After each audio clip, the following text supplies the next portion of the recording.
ہمارے چینل کو سبسکرائب کریں اور بیل آئیکن کے بٹن کو دبائیں۔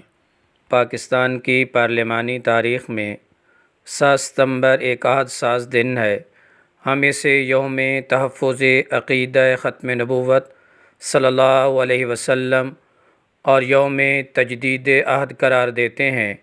اس روز عقیدہ ختم نبوت اور ناموس رسالت صلی اللہ علیہ وسلم کے تحفظ کی 100 سالہ طویل ترین جد و جہد فتح مبین سے ہمکنار ہوئی۔ 7 ستمبر 1974 کو پارلیمنٹ کے دونوں ایوانوں کے مشترکہ اجلاس میں متفقہ طور پر قادیانیوں کو غیر مسلم اقلیت قرار دیا گیا۔ عقیدہ ختم نبوت مسلمانوں کے ایمان کی اساس اور روح ہے۔ اگر اس پر حرف آ جائے تو اسلام کی ساری عمارت پلک جھپکتے نیچے آ گرے گی۔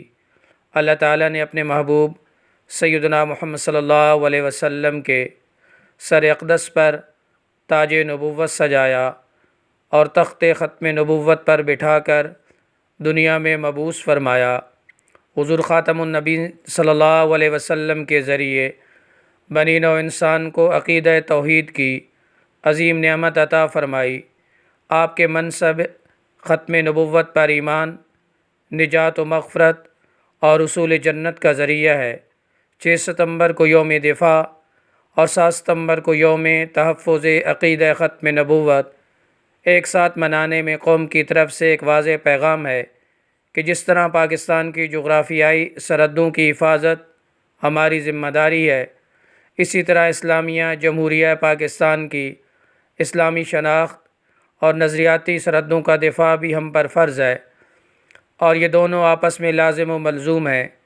اس دن نبوت کے جھوٹے دعوے دار قادیانی، احمدی اور لاہوری گروپ آئین پاکستان کے تحت غیر مسلم قرار دیے گئے۔ اس عظیم الشان فتح کے دن کو پورے عالم اسلام میں یوم ختم نبوت کے نام سے منایا جاتا ہے۔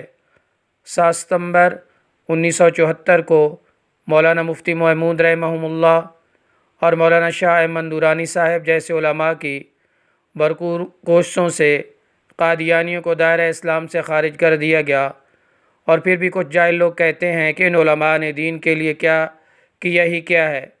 ذرا تاریخ پلٹ کر ہمارے اکابرین کے کارناموں کا مطالعہ کریں تو 1857 کی جنگ آزادی سے لے کر آج تک دین اسلام اور مملکت خداداد پاکستان کے لیے ان کی قربانیاں روز روشن کی طرح عیاں ہیں۔